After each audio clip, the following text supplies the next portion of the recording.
हरियाणा के हिसार में सरपंचों ने 5 नवंबर तक पंचायतों के पूरे अधिकार लागू नहीं होने की सूरत में लोकसभा और विधानसभा चुनाव में बीजेपी और जेजेपी को एक भी वोट नहीं देने और वोट नहीं दिलवाने की शपथ ली है। क्या है पूरा मामला, जानकारी दे रहे हैं total news associate editor doctor Mahesh Kumar.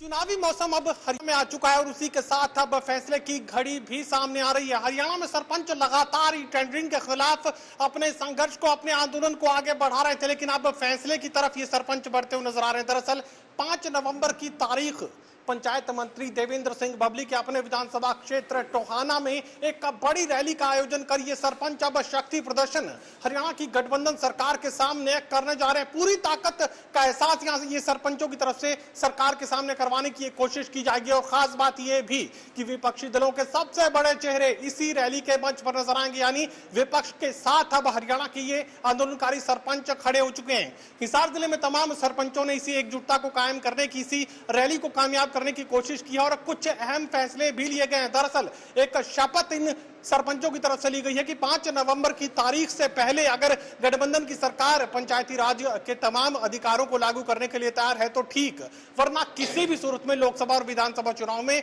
गठबंधन की सरकार यानी भारतीय जनता पार्टी और जननायक जनता पार्टी को एक भी वोट इन सरपंचों की तरफ से ना तो डाला जाएगा और ना ही डलवाया जाएगा। इसी पर ज्यादा जानकारी के लिए हरियाणा सरपंच एसोसिएशन के स्टेट प्रेसिडेंट इस वक्त हमारे साथ बने हुए हैं, रणवीर सिंह गिल इस वक्त हमारे साथ है। मुझे ये बताइए कि ये कसम क्या है?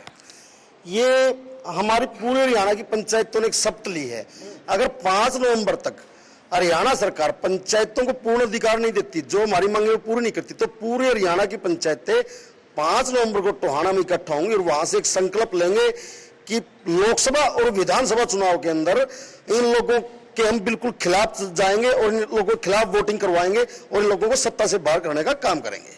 5 नवंबर को टोहाना की धरती पर किस तरह का शक्ति प्रदर्शन आप लोग करेंगे और विपक्ष के जो सबसे बड़े चेहरों का जिक्र मैं कर रहा हूं, कौन कौन से बड़े चेहरे उस रैली के मंच पर नजर आएंगे? सरपंच एसोसिएशन या सरपंच प्रतिनिधि किसी के पास नहीं गए, खुद जिस तरह मनरेगा मजदूर हैं वो भी टोहाना रैली में जाएंगे कि वो भी सरकार के फैसलों से पीड़ित हैं। इस तरह विपक्ष भी और कल बेरोजगार युवा भी वो भी रैली में आ सकते हैं। दूसरे किसान लोग हैं वो प्रतिनिधि या वो किसान लोग भी आ सकते हैं जो इस सरकार के फैसलों से पीड़ित है। शक्ति प्रदर्शन तो सरपंचों का था, आप हर किसी को वहां बैठा देंगे तो फिर भीड़ दिखा रहे हैं। कुदरती जो जन आक्रोश है सरकार के प्रति वो हमारा समर्थन देने के लिए पार्टी की रैली में और सरपंचों के संघर्ष में क्या फर्क है? कोई भी कहीं भी कोई से भी आएगा और बैठ जाएगा। सरपंच एसोसिएशन का प्रदर्शन है ये, उसमें दूसरे लोग जो इस सरकार की जन नीतियों से दुखी हैं वो आके हमारा समर्थन दे रहे हैं, ये आपको स्पष्ट कर देना चाहता हूं। जो गांव की पंचायतें हैं वो हमारे साथ हैं, गांव में मजदूर है, कर्मचारी है, किसान है, वो सभी हमारे साथ हैं। चलिए 2-2 की बात तक कही जा सकती है कि अब सरपंच आर पार की लड़ाई के लिए तैयार हो चुके हैं। एक बड़ा शक्ति प्रदर्शन टोहाना की धरती पर सरपंचों की तरफ से एकजुटता कायम करने की कोशिश, सरकार पर दबाव बढ़ाने की कोशिश और अब विपक्ष खुलकर इन सरपंचों के साथ खड़ा नजर आएगा।